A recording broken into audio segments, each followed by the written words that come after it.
विपक्ष के किसी सवाल को पाकिस्तान वाले ट्वीट कर देंगे, ये सोचकर विपक्ष के लोग सवाल ना पूछें कि वहां पर सुरक्षा नहीं थी। पूछिए सवाल अंजना जी, पर मैं पूछना चाहता हूं, सब देश में मानते हैं पाकिस्तान हमारा दुश्मन है? आप लोग मानते हैं कि नहीं? मानते हो कि नहीं? आप मानते हो कि नहीं? सुनो तो बीच में बिरयानी खाने कौन जाता है?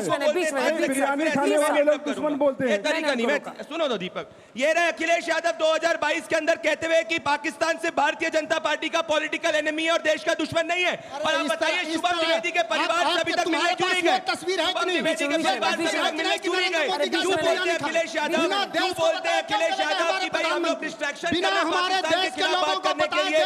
प्रधानमंत्री पाकिस्तान 1.5 मिनट सुना, मैं बोलना चालू करूंगा तो मैं भी इंटरप्ट करूंगा। नहीं, मैं भी इंटरप्ट करूंगा, फिर ये बीच में बोल रहे हैं। भाई मैं कहना चाह रहा हूं अखिलेश यादव जी की नीति और नियत साफ हो। सवालों का जवाब दे दो। अखिलेश यादव मिलिट्री स्कूल से पढ़े लिखे हैं, उनकी सामरिक समझ बहुत ज्यादा है। मैं आपको पूरी डिबेट में नहीं बोलने दूंगा, ये तरीका सही नहीं है।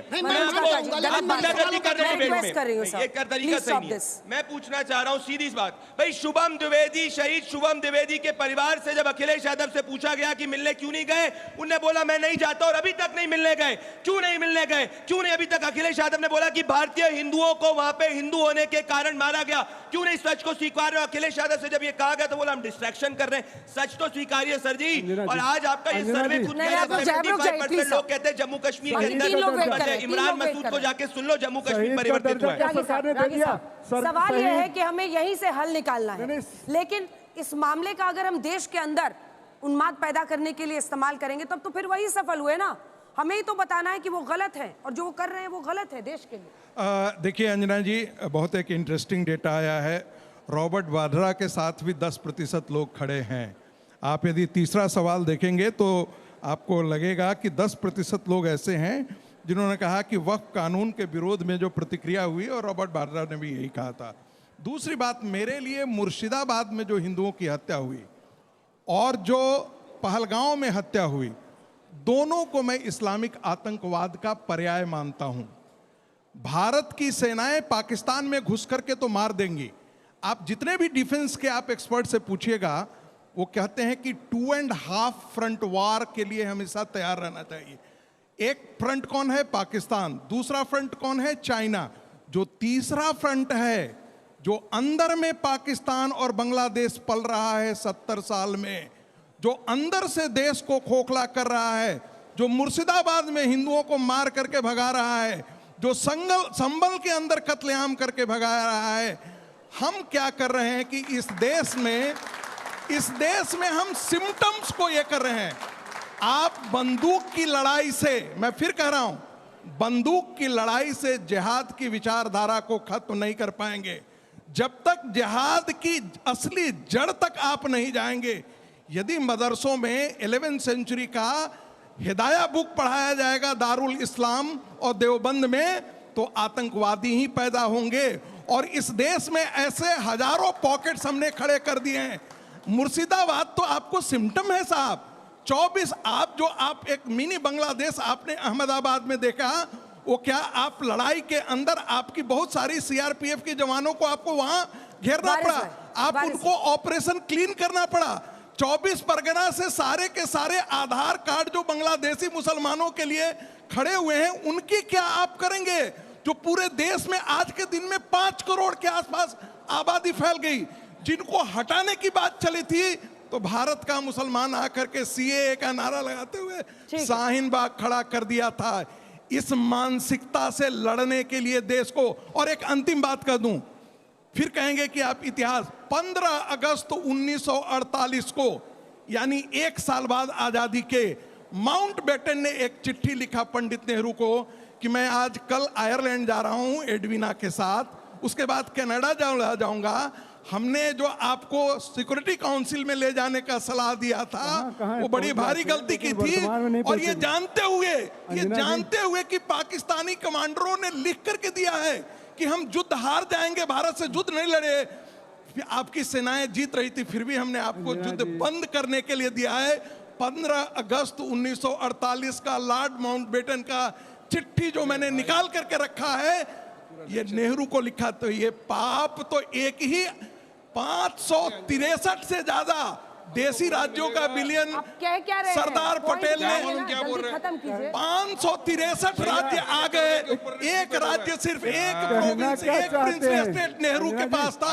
आज भी वो नासूर बना करके पंडित नेहरू छोड़ करके चले गए और कांग्रेस आज भी उन्हीं के साथ खड़ी रहती है।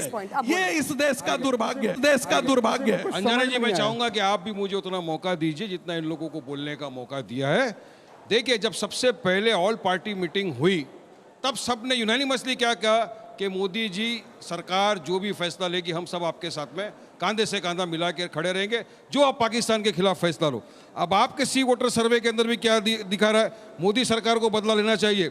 उरी या पुलवामा से भी बड़ी कार्रवाई, 75% लोगों ने कहा हाँ बदला लेना चाहिए, उससे भी भारी कार्रवाई। तो किस चीज ने रोका है मोदी जी को? अरे घुस जाइए, खदेड़ डालिए ना पूरी तरह से पाकिस्तान को, आतंकवादी को, उनके सरगना को। क्यों रुके आप? और हम तो ये चाहेंगे कि आप घुस जाइए घर के अंदर, और घुस के निकलना नहीं है, अब उस घर के ऊपर कब्जा करके बैठना है, क्योंकि वो अपनी जगह है। अब वहां से लड़के निकलना नहीं है, घुसिए। मगर यहाँ क्या हो रहा है? आपस के अंदर मुसलमानों को गाली, कश्मीरों को गाली, आपस में लड़ने के अंदर पूरा देश, जब 140 करोड़ की आबादी एक तरफ खड़ी हुई है तो आपस में क्यों लड़ना? आज ही के दिन जो शहीद लेफ्टिनेंट नरवल थे, उनकी बीवी ने मीडिया से बात करते हुए कहा कि आप मुसलमानों और कश्मीरियों के पीछे जाना छोड़ दो, उनका पीछा छोड़ो, और हाँ न्याय हमको चाहिए। इतना बड़ा तमाचा मारा है आपके मुंह के ऊपर, आपको नहीं समझ आता, मगर आप क्या कर रहे हैं? आपके मंत्री आए दिन बीजेपी वाले जा रहे, तुमको कलमा पढ़ने को बोला, तुम्हारा धर्म पूछ के गोली मारा। अरे भाई, जिसने धर्म पूछ के गोली मारा वो इंसान नहीं, दरिंदा है, कुत्ता, उसको मार दो, खत्म कर दो। ओवैसी साहब बोल रहे हैं, बिल्कुल सही बात है, मैं बोल रहा हूँ, सुनिए ना, बिल्कुल सही बात है, ओवैसी साहब ने कहा है। उन्होंने 3 बार कहा, बिल्कुल कहा उन्होंने, आप कलमा पढ़वा रहे थे वहां लोगों से, जो नहीं पढ़ रहे थे उनको मारा, वही तो बोल रहा हूं मैं, धर्म पूछ कर मार रहे थे। अरे मैं वही बोल रहा हूँ अंजना जी, मैं वही बोल रहा हूँ कि जब उन्होंने कलमा पढ़ा के उनको मारा, जब पैंट उतार के मारा, उनको धर्म पूछ के मारा, वो दरिंदे गए, गलत है, उनको आतंकवादियों को कड़ी से कड़ी सजा मिलना ही चाहिए। मगर उनकी भाषा भाजपा वाले क्यों बोल रहे हैं? क्यों उनके मकसद में आप कामयाब कर रहे हैं? आपके भाजपा के लोग जाते हैं, बोलते हैं मुसलमानों की दुकान में जाएंगे, बोलेंगे चल हनुमान 40 पढ़ के दिखा, नहीं पढ़ के दिखाया उसको मारेंगे। कोलकाता के अंदर एक हिंदू डॉक्टर, शुरू हो गया आपका, ये हिंदू मुसलमान शुरू कर रहे हैं। कहा गया नहीं, हिंदू मुसलमान तो आप कर रहे हैं। ऑल पार्टी मीटिंग में अमित शाह ने माना कि हमारी कोई गलती, कोई चूक हो चुकी है। अच्छा, चूक हुई, उसके खिलाफ लोगों ने आवाज उठाई। डेमोक्रेसी में आपने 3 महिलाओं के ऊपर एफआईआर दर्ज करवा दिया। क्यों दर्ज करवाया एफआईआर पे? क्या डेमोक्रेसी में सरकार को सवाल करने का अधिकार नहीं है? हम तो सवाल करेंगे। अरे अटैक करिए, गाजा में 140 करोड़ की आबादी आपके साथ खड़ी हुई है, पूरी दुनिया का मुसलमान सड़क पर आकर के उतर जाता है। पूरी दुनिया का मुसलमान गाजा की घटना के लिए सड़क पर उतरता है। आपने किसी भी इस्लामिक कंट्री में इसके खिलाफ आपने प्रदर्शन होते हुए देखा है? नहीं देखेंगे, न देखा हुआ। दूसरी बात, कश्मीर में हुआ है। दूसरी बात 10 सेकंड के खिलाफ बोलते हैं, बोल के दिखाओ ना। पाकिस्तान मुर्दाबाद बोलो, सर, 10 पाकिस्तान मुर्दाबाद बोलता हूं, मैं हिंदुस्तान जिंदाबाद बोलता हूं। अभी बताता हूं, टाइम मत खाओ मेरा, खाने जाते हो, आप साड़ी लेकर चले जाते हो, आप शादियों में जाते हो, आप जिन्ना की कबर पे जाते हो। 10 सेकंड कबर फायर दीजिए। इंडियन मुस्लिम, अंजना जी 10 सेकंड कबर फायर दीजिए। अगर जरूरत पड़ गई, देखिए अगर जरूरत पड़ गई तो बॉर्डर पे भारत के जवान के साथ कांधे से कांधा मिलाकर खड़े रहेगा वारिस पठान, और पाकिस्तान को नस्तनाबूद करेगा। हम तो 1947 से शहादत देते आए। इस देश में पड़ोसी की तमन्ना, आतंकवाद है, जोर कितना बाजू है। मेरा सवाल सरकार से भी और विपक्ष से भी है कि जो अभी अटैक हुआ है, क्या उसी का वेट हो रहा था जो इलीगल इमिग्रेंट्स आए हैं उनको बाहर निकालने के लिए, उन्हें उनकी जांच करने के लिए?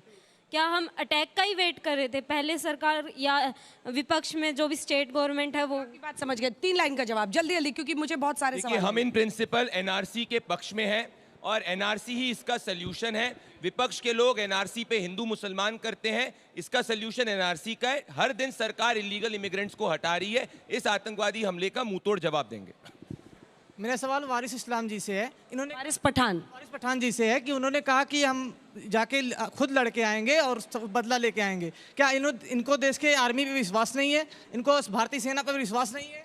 मैम मेरा सवाल ये है कि जितने भी यहाँ पर लोग मौजूद हैं, जो पाकिस्तान चाह रहा था कि हम इस तरह के घटना कराएं कश्मीर में जिससे हिंदू मुस्लिम हो जाए, और जिस प्रकार से यहाँ पर बहस हो रही है, चाहे वो सत्ता पक्ष की हो चाहे विपक्ष की हो, सभी लोग आकर के अल्टीमेटली वही कर रहे हैं जो पाकिस्तान चाहता है। इस पर मैं बस इतना ही कहूँगा कि जितने भी विपक्ष के लोग हैं उनको असदुद्दीन ओवैसी जी से सीखना चाहिए कि आपके आंतरिक मतभेद हो सकते हैं, आपके मत मिल नहीं सकते हैं, लेकिन जो मन भेद है वो नहीं होना चाहिए, और जब भी देश की बात आती है तो आपको एक साथ खड़े होना चाहिए। जवाब अरे जवाब आपका हो।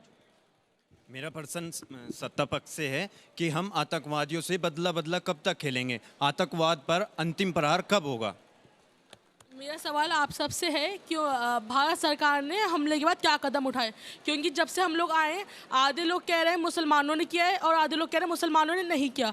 कोई ये नहीं बोल रहा क्या फैसला हुआ है, क्या नहीं हुआ। देख अंजना जी जवाब तो सुनिए। सर आपने कहा कि देवबंद में जो किताबें पढ़ाई जाती है, क्या आप जानते हो 1857 में जो देवबंद मदरसा बना था वो अंग्रेजों के खिलाफ लड़ने के लिए बना था। अंजना जी मेरा जवाब आपसे जो सवाल था सेना पर भरोसा नहीं, उसका जवाब देखिए। मेरी सेना के ऊपर मुझे पूरा भरोसा है, मैं सैल्यूट करता हूं 10 बार मेरी भारतीय सेना को।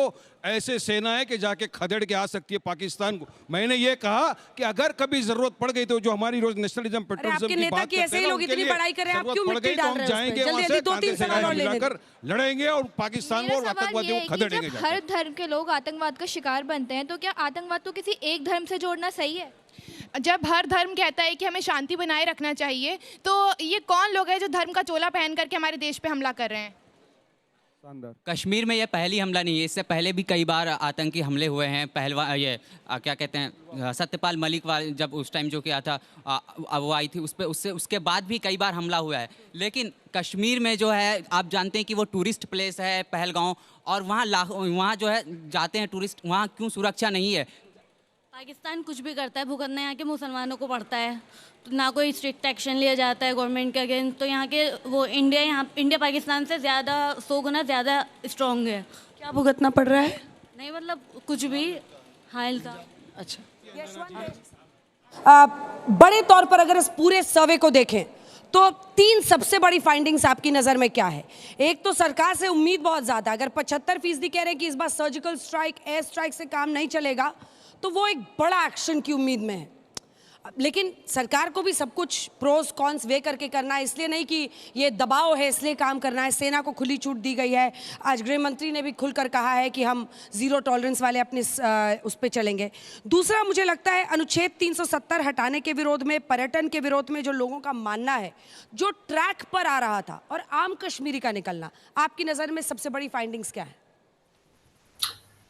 अंजना, मुझे लगता है कि सबसे बड़ी फाइंडिंग इस पूरे सर्वे की तो एक तो ये है कि देश का जनमानस एक स्वर में बोल रहा है। सबसे बड़ी फाइंडिंग आपने मुझसे पूछा तो मेरे लिए है, क्योंकि आप जानती हैं कि हम लोग तमाम जब सर्वे और ट्रैकर्स करते हैं तो उसमें पॉलिटिकल पार्टिजानशिप के आधार पे लोगों के जवाब अलग अलग आते हैं। जो उन्होंने वोट दिया है बीजेपी को, उनका मत कुछ और होता है, जिन्होंने कांग्रेस को दिया उनकी राय कुछ अलग होती है तमाम मुद्दों पे। लेकिन एक ये मुद्दा ऐसा है जिसके ऊपर पूरा देश एक स्वर में बात कर रहा है। जो बात कर रहा है उसमें कोई पार्टीजन अलायंस के ऊपर कोई उसमें वेरिएशन मुझे बहुत ज्यादा नहीं दिख रहा है। और अगर ऐसा है तो अंजना मुझे लगता है कि मैं बात 2-3 कड़वी कहूंगा, क्योंकि मुझे थोड़ा सा उम्मीद है कि इतना फ्रीडम ऑफ एक्सप्रेशन मुझे दिया जाएगा। मुझे डिबेट सुन के असल में दुख हुआ। मुझे लगता नहीं कि आज की जो डिबेट चल रही है वो देश के जनमानस से मैच कर रही है। जो आपके स्टूडियो में सारे युवा बैठे हैं उनसे आप हाथ उठवा के पूछ लीजिए कि इस डिबेट से वो सहमत है, इस डिबेट के बाद में उनका सर गर्व से ऊपर उठ रहा है, या इस क्राइसिस के समय में उनको शर्मिंदगी महसूस हो रही है। देश पॉलिटिकल डिफरेंसेस नहीं, आपको तय करना पड़ेगा कि आपकी लड़ाई, आपकी दुश्मनी पाकिस्तान से है या आपकी लड़ाई और आपकी दुश्मनी देश में, भारत में रहने वाले मुसलमानों से है। ये